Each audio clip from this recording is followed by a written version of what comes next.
করেছে।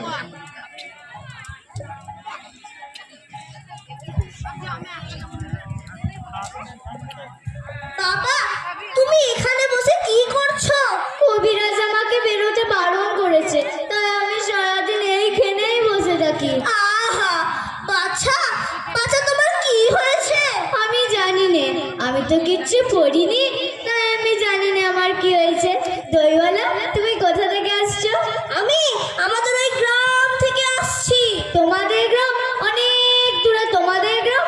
আমাদের গ্রাম ওই সেই পাঁচমুড়ো পাহাড়ের তলায়, ওই শ্যামলী নদীর ধারে। পাঁচমুড়া পাহাড়, শ্যামলী নদী, কি জানি, হয়তো তোমাদের গ্রাম দেখেছি, কবে সে আমার মনে পড়ে না।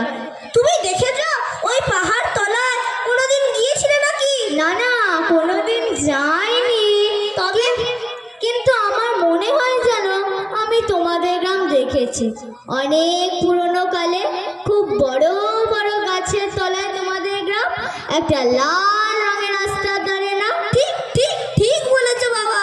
সেখানে পাহাড়ের গায়ে সব গরু চড়ে বেড়াচ্ছে। কি আশ্চর্য, ঠিক বলেছো। আরে আমাদের গ্রামে গরু চড়ে বই কি, খুব চড়ে। মেয়েরা সব নদী থেকে জল তুলে মাথায় কলসি করে নিয়ে যায়, তাদের লাল শাড়ি পরা। বাহ, বাহ, ঠিক কথা। আরে আমাদের গ্রামে ওই গোয়ালা পাড়ার সব মেয়েরা নদী থেকে জল তুলে নিয়ে যায়, তো খুব যায়। তবে কি না বাবা, তারা যে সবাই লাল শাড়ি পরে তা নয়। তবে বাবা, হ্যাঁ, তুমি নিশ্চয়ই কোনোদিন সেখানে বেড়াতে গিয়েছিলে। সত্যি বলছি দইওয়ালা, আমি একদিনও যাইনি। কবিরাজ যেদিন আমাকে বাইরে যেতে বলবে সেদিন সেদিন তুমি নিয়ে যাবে তোমাদের গ্রামে। যাবো বই কি বাবা, খুব নিয়ে যাবো। আমাকে তোমার মতো ওইরকম দই বেচতে শিখিয়ে দিও, ওইরকম বাঁকাতে নিয়ে, ওইরকম খুব দূরের রাস্তা দিয়ে। মরে যাই, দই বেচতে যাবে কেন বাবা? তুমি বড় হয়ে এত পুঁথি পড়ে তুমি পণ্ডিত হয়ে উঠবে। না না, আমি কখনো পণ্ডিত হব না। আমি তোমাদের রাঙা রাস্তার ধারে বুড়ো বটের তলায় গয়লাবাদ থেকে দই এনে দূরে দূরে গ্রামে গ্রামে বেছে বেছে বেড়াবো। কিরকম করে তুমি বলো?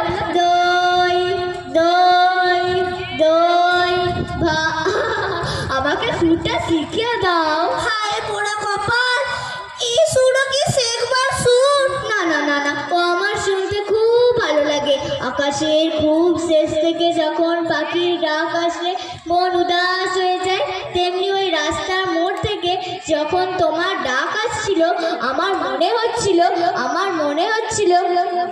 কি জানি কি মনে হচ্ছিল বাবা, এ এক